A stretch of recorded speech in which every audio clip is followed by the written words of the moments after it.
నమస్తే సార్. నమస్తే అమ్మా. మీ పేరు? నా పేరు శివకోటేశ్వరరావు. నేను స్టేట్ గవర్నమెంట్ పెన్షన్ని. నా వయసు 70 సంవత్సరాలు. సార్, ప్రస్తుతం ఉన్న ప్రభుత్వ పాలన మీకు ఎలా అనిపిస్తుంది? అమ్మ, ఏ ప్రభుత్వం అయినా ఒకటే. ఈ ప్రభుత్వం ఆ ప్రభుత్వం లేదు. పేదలకి ఏదైతే 4 మంచి పనులు చేస్తారో అది మంచి ప్రభుత్వంగా నేను భావిస్తాను. నేను ఏ పార్టీ కాదు. ఏవైనా సరే కేంద్ర ప్రభుత్వం కానీ రాష్ట్ర ప్రభుత్వం కానీ ఏ ప్రభుత్వం అయినా మేము బడ్జెట్లో అన్ని వందల కోట్లు ఇచ్చాము, ఇన్ని వందల కోట్లు ఇచ్చామంటారు. కానీ చివరి అయిపోయిన తర్వాత, సంవత్సరం అయిపోయిన తర్వాత ఎన్ని కోట్లు ఖర్చు పెట్టామనేది ఎవరు చెప్పరు. ఇప్పుడు దిగిపోయిన ప్రభుత్వం చెప్పరు, ఉండరు చెప్పరు. ఈ ఎలక్షన్లు వచ్చినప్పుడు మాత్రం సెంటర్ వాళ్ళు 2 కోట్ల ఉద్యోగాలు ఇస్తాం, మేము అందరం మేళ్ళు కట్టిస్తాం, మీదులు కట్టిస్తాం, అవి చేస్తామంటారు. ఏంది బుస్ అయిపోగానే అయిపోతుంది.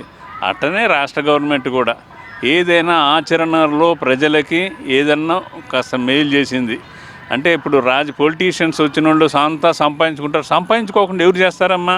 ఇప్పుడు బిజినెస్ చేస్తున్నారు, 10 రూపాయలు లాభం లేకుండా బిజినెస్ చేస్తారా? అట్నే పొలిటీషియన్స్ కూడా ఏదో వాళ్ళకి చేస్తారు. అంతేగాని ప్రజాసేవ చేయడానికి ఎవరైనా వచ్చారా?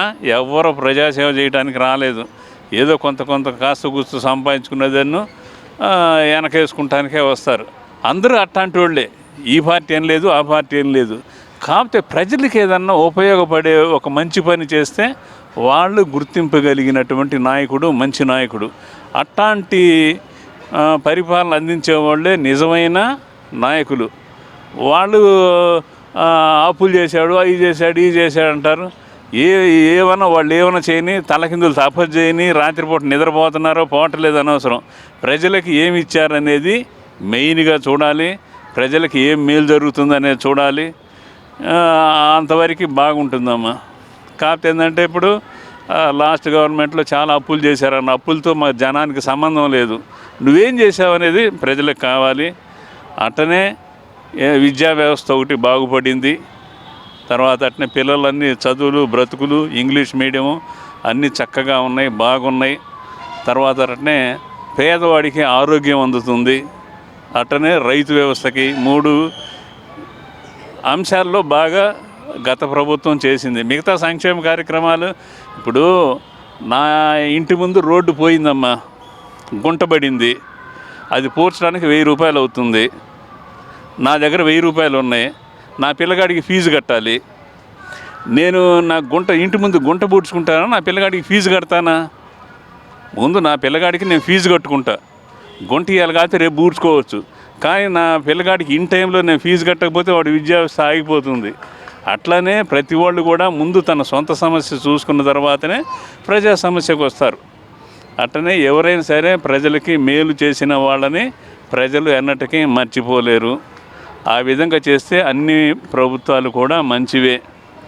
కాకపోతే ఏంటంటే, ప్రతి వాళ్ళు హామీలు చాలా ఇస్తారు, అవి నిలబెట్టుకునేవాడు వెరీ ఫ్యూ.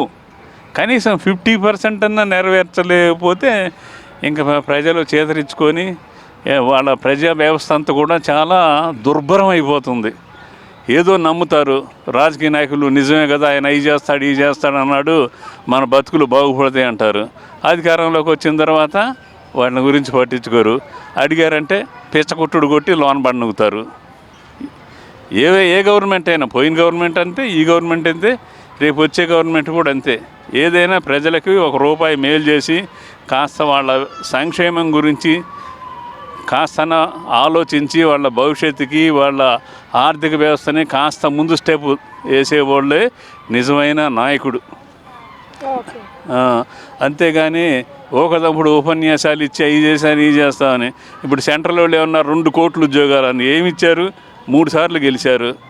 ప్రత్యేక హోదా అన్నారు, ఇచ్చారా? ఏమీ లేదు. వచ్చినప్పుడు ఆ పోలవరం ఇస్తామను, రైల్వే జోన్ ఇస్తామని చెప్పారు. ఓట్లు వేయించుకున్నారు. 14లో ఓట్లు వేయించుకున్నారు, 19లో ఓట్లు వేయించుకున్నారు. అన్నీ అయిపోతున్నాయి. మరి నేను చదువుకునేటప్పటి నుంచి ఆ పోలవరం నడుస్తూనే ఉంది. ఏది వెనకటికి బ్రహ్మగారి నాటకం సాయంత్రం మొదలు పెడితే తెల్లారిందాక జరుగుద్దంట. అట్లానే వీళ్ళు కూడా ఏం చేస్తున్నారు? ఏదో చేస్తున్నారు, పని మొదలు పెడతారు, అది పూర్తి కాదు. రేపు వచ్చే సంవత్సరంకి అయిపోద్ది అంటారు. వాళ్ళు దిగిపోతారు. రెండో వాళ్ళు ఎక్కుతారు. మేము 2 సంవత్సరాలు కంప్లీట్ చేస్తాను, వాళ్ళు దిగిపోతారు. మళ్ళీ వీళ్ళు వస్తారు, వాళ్ళంతా చెడగొట్టారు, మేము బాగు చేస్తాం, మేము బాగు చేస్తాం అంటారు. అంతే, అన్నీ మోసాలేమమ్మా.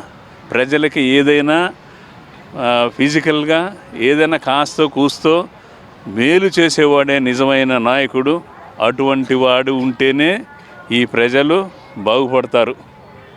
Okay sir. అంతేగాని ఏదో మాయమాటలు చెప్పి పబ్బం గడుపుకొని వెళ్ళిపోతే చరిత్రహీనులుగా మిగిలిపోతారు. అట్ట ఇవన్నీ ఎవరు చూడటల్లా. ఇంతమంది నాయకులు వచ్చారు, ఏ నాయకుడినైనా గుర్తుపెట్టుకున్నారా? ఎవరు లేరు. ఎన్టీఆర్ ఉన్నాడు, ఆయన దేవుళ్ళ గుర్తుపెట్టుకుంటారు.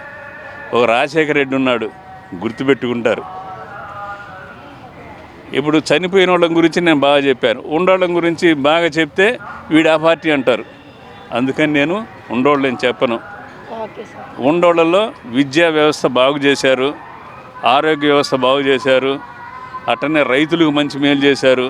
అట్లాంటి వ్యవస్థ ఎవరు? ప్రజలే కనుక్కుంటారు, ప్రజలే వాళ్ళని అభిమానించి ఓట్లేసి గెలిపిస్తారు. ఇంకంతకు మించి నేను చెప్పగలిగింది ఏం లేదమ్మా. Okay okay sir, thank you.